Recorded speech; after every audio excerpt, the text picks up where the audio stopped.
Benjamin, donc aujourd'hui, tu vas réaliser un rêve. Ah ouais. Presque un rêve de môme. Presque un rêve de gamin, c'est vrai. Ouais, donc c'est un fameux... Un soufflé au fromage. Super, alors les soufflés, on peut en faire à la bisque de homard, on peut en faire à la crevette, on peut en faire à ce que tu veux. C'est aussi facile Ouais, aussi difficile? Non, non, le principe est exactement le même. Donc aujourd'hui, on va faire le plus simple, donc c'est le soufflé au fromage. Alors, donc le soufflé au fromage, je te rappelle quand même les différentes étapes de cette recette. Oui. Tout d'abord, donc moi j'ai fait un roux blanc, donc peux-tu nous expliquer d'abord ce que c'est qu'un roux blanc, si tu as bien appris ta leçon. Alors un roux, c'est du beurre et de la farine. Alors, selon la spécificité, c'est que le roux, on peut le faire blanc ou brun, ça dépend du stade de cuisson auquel on va, jusqu'au stade de cuisson auquel on le mène. Exact. On va dire ça comme ça. Hein. D'accord. Si on le fait trop cuire, si on le fait plus cuire, il est brun, donc c'est ça? C'est cela. Et sinon, nous, comme on va utiliser, c'est blanc, donc c'est un roux blanc. Et alors, la spécificité d'un roux, c'est quoi? Alors, quelle est la particularité d'un roux? C'est quoi? Quantité de beurre. Eh oui, c'est important. Ben oui, parce que si tu ne mets pas la même quantité de beurre que de farine, tu n'obtiens pas un roux, tu l'appelles après ce qu'on appelle un beurre manié. Donc, c'est différent. Un beurre manié est un beurre où tu peux mettre beaucoup de beurre et peu de farine, qui n'est pas cuit, parce qu'un roux, c'est farine et beurre, et le tout, c'est cuit entre 4-5 minutes pour un roux blanc et entre 8 et 10 minutes pour un roux brun. Bon, donc le roux, il est fait. Là, sur le feu, on a fait cuire du lait, 2 ml de lait. Oui. Qu'est-ce qu'on va faire après? On va prendre le lait. Qu'est-ce qu'on va mettre dans le lait? On va le mettre où, le lait? On va le mettre dans des rames. Non, on va le mélanger. On va déjà commencer à le mélanger avec le roux. Exactement, pour obtenir presque comme une béchamel, quelque chose de très lisse. On va le sortir. Qu'est-ce qu'on va ajouter? Que tu dois séparer avec tes mains. Ah bah les œufs, on va ajouter les jaunes. Moi, je... Oui, non, mais en même temps, je le piège un peu. Donc tu vas mettre les jaunes, tu vas les faire cuire 2-3 minutes. Et puis après, donc là, c'est l'opération où tu vas monter les blancs en neige. Voilà. Et après, on va les incorporer. Exactement. On va incorporer également le gruyère. Parce que ça, c'est important dans un roulé au fromage. S'il n'y a pas de fromage, ça ne va pas. Exactement. Et puis après, on va mélanger. Après, on va mettre ça dans les ramequins et on va mettre ça pendant 20 minutes à 210 degrés. Et après, on va se régaler. Et après, on va le manger. Benjamin, la spécificité, parce que la dernière fois, tu te souviens que nous avons eu un léger souci, c'est que tu avais toujours peur de toucher finalement les casseroles. Oui. Parce que j'avais peur de me brûler. Voilà. Et donc, pour pallier à cette problématique, qui finalement n'en est pas une, eh bien, regardez, on a le fameux gant qui donc va lui permettre de travailler, eh bien, même le feu aidant, qu'il a même la paire, donc il aura un gant dans chaque main. Et donc, ce qui fait que grâce à ça, tu vas pouvoir enfin aujourd'hui, eh bien, préparer la deuxième partie, qui va être le plat de résistance, qui va être la côte. La côte à l'os. Voilà, donc tu vas faire cuire ta côte à l'os et là tu vas te débrouiller tout seul. Eh ben. Donc on va te donner Vous n'allez pas manger tout de suite. Hein. Ouais, t'inquiète pas, tu sais, le temps de cuisson ça ne change rien. Mais en tout cas avec ces gants, tu pourras finalement ne plus avoir peur pour mettre les mains dans le four plus avoir peur pour toucher les casseroles. Parce que ça, c'est des gants qui vont t'empêcher justement de te brûler. Donc ce qui fait que pour toi, ça va te permettre d'avoir une totale liberté dans la cuisine. Et le but c'est ça. Non, parce que ce qui peut quand même faire peur encore, c'est quand même le feu. Hein. Oui, mais avec ça, maintenant, il n'y a plus de problème. De toute façon, on va faire un essai tout à l'heure, on va mettre ta main sur le feu. De toute façon, j'ai deux mains, donc s'il y en a une qui passe, il me reste quand même une deuxième. Super. Donc, ça c'est la première partie. Maintenant, on va peut-être commencer à préparer avec le roux, le lait. Nous allons nous activer. Et nous allons nous activer. Donc maintenant, on va se tourner vers la deuxième partie de la cuisine. Oui. Mais là, voilà. Est-ce que là, tu sens la chaleur? Non. Et ben voilà. Et pourtant, tu es au-dessus de la flamme. Ah oui. Là, après, je le sens. Tu vois, maintenant, là, je le sens. Oui, tu sens un peu parce que c'est chaud. Oui, c'est chaud. Voilà. Mais si tu veux, en même temps, ta main, tu vas pas la laisser tout ce temps-là sur la flamme. Tu vas pas la laisser tout ce temps-là sur la flamme. Alors, nous avons donc le lait ici qui est bien chaud. On va le porter à ébullition. On va prendre maintenant la queue de la casserole. Ah, la queue de la casserole. Je la prendre de cette main. D'accord. Donc, alors, il faut que tu saches que tu as une autre casserole dans laquelle le roux est dedans. D'accord. Alors, touche avec ta main la casserole pour que tu puisses te rendre compte de la... Celle-là? Voilà. De la... Vas-y, fais le tour pour que tu puisses savoir, toi, la la conférence, la circonférence. Voilà, donc tu vois, c'est une petite casserole. Petite, oui. Par rapport à celle-ci, vas-y, fais le tour. Elle est la plus grande de toutes. Elle est plus grande. Donc, ce qu'il faut que tu fasses, maintenant, il faut que tu verses, mais je vais t'aider. Toi, tu vas remuer, c'est-à-dire tu vas prendre la spatule, tu mets ça, tu prends. Alors, je te cache pas quand même qu'on est quand même plus maladroit avec le gras. Hein. Oui, bah, effectivement. Là, tu tiens. Mais je vais la tenir parce que attends. Et moi, je vais verser et toi, tu vas remuer. Bouge pas. Allez, vas-y, commence à touiller doucement. Vas-y, touille. Toi avec moi, tu arrives ou pas? Oui, mais c'est dur. Oui, c'est normal parce que le roux. Il a collé un petit peu. Il est dur. Ah oui, là, il commence à se détendre, à se ramollir. Voilà. Donc là, voilà. Et donc, il faut qu'on arrive à avoir quelque chose de souple. De souple, de lisse, oui. De lisse. Donc il faut que tu remues. Hein. Il faut casser quand même. Oui, non, tu casses, c'est très bien. Tu casses, voilà. Tu vas prendre le fouet. Tu prends la casserole, attention. Voilà. Et tu touilles. Doucement. Et voilà. Et moi je te tiens ici pour que tu restes auprès du feu. Voilà. Tranquille, voilà, comme ça. Parfait. Oui, là, carrément, là on dirait même plus qu'il y a. Là, il n'y a plus rien parce que le roux avec le lait chaud, c'est complètement. Ça s'est dissous. Voilà, ça s'est dissous. Et maintenant, il faut l'épaissir. On touille pendant combien de temps? Alors, pendant combien de temps on va touiller, Benjamin? Ah, bah, jusqu'à on fasse une petite émulsion. Voilà, exactement. C'est-à-dire que tu vas sentir au niveau du fouet que tu as. C'est un peu comme une béchamel que tu fais. Donc, cette béchamel, elle va épaissir. Donc, il faut que tu sentes que cette sauce devienne épaisse. Tant que tu ne sens pas au fouet qu'elle est épaisse, tu tournes. Après, on va ajouter. Si, ça commence là. Si, moi je la vois. Ça commence. Donc après, on va ajouter de la noix de muscade. Ah oui.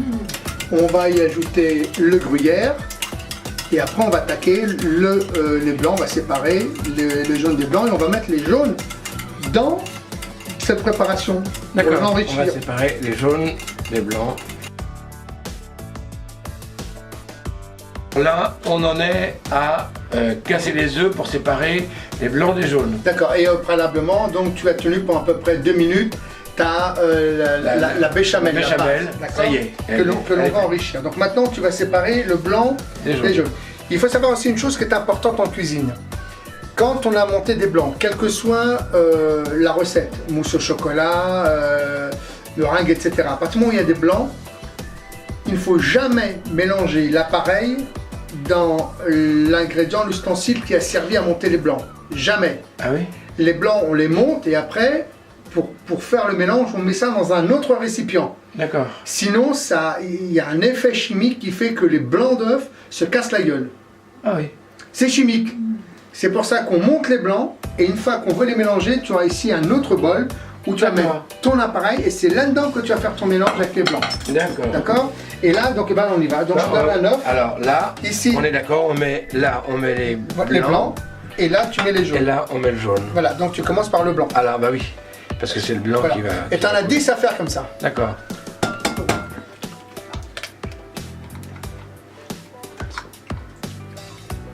Voilà, super. Alors là, tu écartes bien tes doigts. Voilà. Ah oui. Écarte bien pour permettre justement... Voilà. Au blanc de... Au blanc de... Voilà, c'est parfait. Et là, maintenant, tu le mets à côté. Voilà. Hop. Super. Deuxième. Oh. Attention. Parfait. Regarde-moi ça. Quelle technique. On dirait on plonge la main. On plonge la main tranquillement. On la récupère. Oui, mais là... Voilà. Alors on précise bien évidemment, Benjamin s'est lavé les mains avant de faire cette opération. Ne vous inquiétez pas. C'est indispensable. Oui, ça va de soi. Quoique dans les cuisines, enfin souvent dans les petites cuisines. Ah non, celui-là le jaune est cassé. Ah merde. Il est cassé, passe-le-moi. Donc là, il faut l'éliminer celui-là. Non, c'est bon, on va le mettre. Ah non, ça marche. Voilà, c'est bon, il est bon. Ok. Hop. Alors, donc un dernier. Super. Quitte avec ça tellement la coquille, s'il te plaît. À moins que tu veuilles en faire collection. Parfait. Voilà. Allez, bon. C'est bon. Super. Yes. Maintenant, on se tourne et on va se laver les mains. Oui, mais ça c'est une base de béchamel, hein, ce qu'on a fait. Hein. Mais là, elle est magnifique, regarde. Elle est belle. Elle est lisse, on dirait un ruban. Puis, de ce que je t'entends, là, elle a l'air d'être assez épaisse. Ah oui, elle est épaisse. Alors, on va donc y mettre une touche de noix de muscade. Yes. De la bonne muscade, ça c'est une beau. touche. Hein. Ça, je me permets de le faire. Donc oui, vas-y. C'est une noisette, hein, parce qu'il faut, voilà. Hop, tu prends, toujours pareil. Toujours la... Voilà, et tu remues, voilà, pour bien mélanger. Voilà. Oui, mais là, on n'a pas peur parce que ça risque rien, c'est épais. On n'oublie On va pas, pas tomber quand même. on n'oublie pas de saler. Ah oui. Eh oui. Après, Un peu de poivre, non? maintenant. Pas de poivre, non? Si. Non, parce qu'on on a mis de la noix de muscade. On a mis de la noix de muscade. Oui.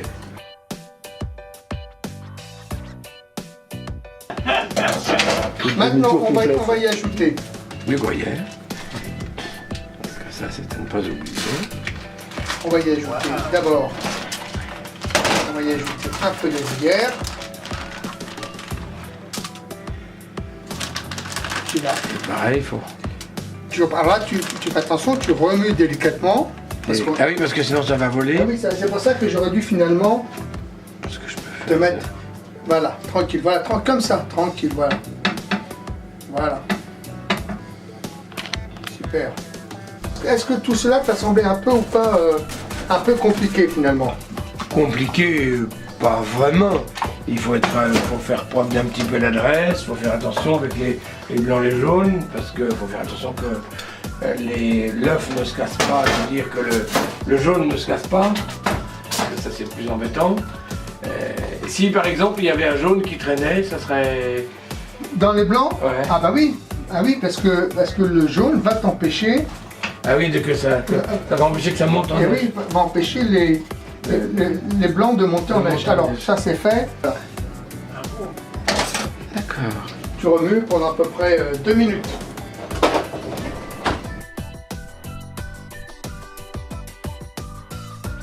Ici, regarde, tu as le batteur, ici tu as la vitesse. Donc au début tu vas partir vitesse 1. Tu me dis ici, tu as la vitesse.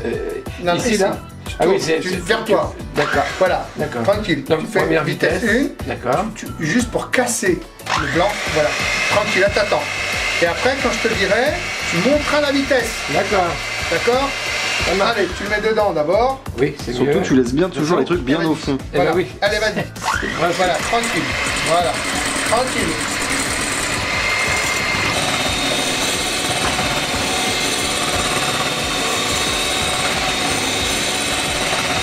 Alors, voilà, on passe des moments comme ça circulaires.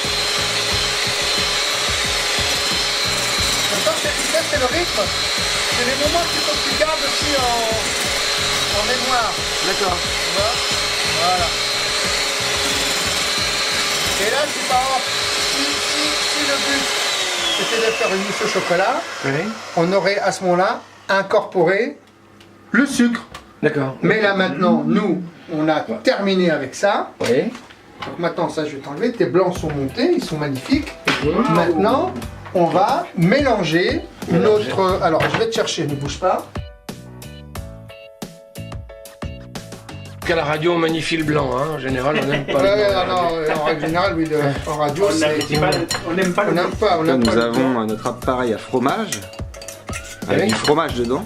Oui. Là maintenant, eh ben, c'est simple, je vais te sortir ça. Très bien. Ça va être très bien ça. Donc effectivement, alors, cuisiner c'est bien et en même temps, moi je suis plus pour une cuisine à deux, c'est-à-dire que finalement, que toi tu puisses cuisiner aussi, mais aussi que tu puisses avoir aussi quelqu'un qui finalement de temps en temps te file un petit coup de main. Surveiller aussi certaines... Maintenant il faut que tu comprennes le principe. Tu vas voir la spatule. Moi je vais te mettre le blanc en neige, donc il faut que tu partes avec ta main gauche. La main gauche, oui. Il faut que, donc je vais te mettre les blancs et il faut que tu fasses comme ça. L'idée c'est quoi? C'est de faire ce mouvement. Tu pars vers le fond. Mais pourquoi faire? Pour mélanger le blanc avec l'appareil. Ah oui, là c'est l'appareil, donc il faut toujours que tu gardes ce mouvement. D'accord? Tu vois, tu as la rotation de ta... Oui, oui. D'accord, voilà. Et maintenant, moi, je vais te mettre les blancs. Ah. C'est C'est ça. Très bien, parfait. Parfait. C'est parfait. Waouh. On dirait que tu as fait ça toute ta vie parce que c'est exactement ce qu'il faut faire. Bravo. Et en même temps, Ah oui, il faut tourner. Moi, je vais le tourner. Voilà. Toi, tu incorpores doucement. Voilà. Voilà. Donc là, on a bien incorporé tous les blancs. Donc tu as bien incorporé tous les blancs. Ben, maintenant, on va faire la dernière étape. Avant d'enfourner. Si on va remplir nos ramequins. Donc, nos ramequins, j'ai quand même moi, avant, en préparation, j'ai beurré, j'ai fariné, j'ai enlevé l'excédent parce que ça va permettre justement au soufflé de ne pas coller et de pouvoir monter. Donc maintenant, tu vas prendre, c'est simple, là, ici, là, tu prends la cuillère ici, Voilà.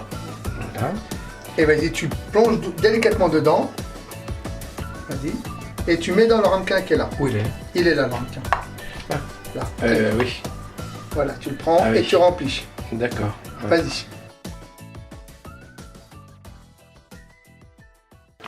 Donc Benjamin Moreau, donc on rappelle que vous êtes non-voyant et vous venez de préparer un soufflé au fromage et une côte à l'os. Est-ce que vous cuisinez souvent seul chez vous? On peut pas dire que je cuisine souvent, mais ça m'arrive. Alors j'en suis quand même pas au stade d'un grand cuisinier, mais il m'arrive de me faire ça et là, par quelques petites choses, notamment les cakes, j'adore ça. Et alors moi, le truc, c'est que j'adore mettre un petit peu de tout dans les cakes, et particulièrement du fromage. Et moi, je me fais des cakes avec plusieurs fromages. Je mets de l'oignon aussi, parce que ça, c'est indispensable. Et je me régale. Et je me régale déjà, même à l'idée de le faire. Dès que je le fais, je sais que c'est parce que j'ai envie de le manger, et j'ai envie de le faire. Ça me freine pas. Je mets un petit peu plus longtemps que d'autres personnes, mais ça me freine pas quand même. Alors, est-ce que toutes les recettes sont accessibles à l'handicap visuel ou est-ce qu'il y a des choses plus faciles que d'autres et qu'il vaut mieux essayer de cibler un peu ce qui va être plus adapté? Ben, j'ai pas assez d'expérience pour dire que toutes les recettes sont accessibles aux déficients visuels. Je crois qu'il existe des livres de cuisine, hein, si c'est ça que vous vouliez me faire dire. Je crois qu'il existe des livres de cuisine en braille. Après, moi, j'ai des amis aveugles qui cuisinent pas mal du tout, hein. Donc je me dis que ça doit être possible. Moi, je suis peut-être un petit peu moins dégourdi que d'autres. Néanmoins, je ne désespère pas, sinon d'avoir ma première étoile, en tous les cas, mais de faire qu'avec les cours que me donne Richard, je ne désespère pas de devenir un cuisinier honnête, on va dire. Et donc la cuisine, c'est un moment de plaisir ou c'est difficile finalement? La cuisine, ça a beau être parfois difficile, parce que même le fait de remplir les ramequins tout à l'heure, c'était un petit peu plus difficile pour moi, hein. J'avoue qu'il faut bien viser, mais je suis sûr que j'y arriverai. Je suis sûr que, moyennant le fait de m'arranger, comment dirais-je, d'arranger la cuisine comme je le veux, d'arranger la cuisine, je pense que j'arriverai à remplir les ramequins sans trop de difficultés. Et même si c'est difficile, on sait que ça mène au plaisir, et le plaisir commence effectivement dans la confection des plats. Ça y est, nous sommes arrivés, il y a eu 20 minutes de cuisson à 210. Oui. Le soufflé est arrivé dans nos assiettes. Alors? Eh ben moi je le trouve pas mauvais, en dépit du fait que tu me disais qu'il a peut-être un petit peu trop cuit. Alors ça, j'avoue que la cuisson, j'ai pas vraiment maîtrisé, moi. Alors rappelons quand même les règles du CSA. L'alcool est dangereux pour la santé et il vaut mieux éviter l'abus d'alcool, hein, donc en boire un peu mais modérément. Voilà, précision, hein, pour pas avoir de problème avec le CSA.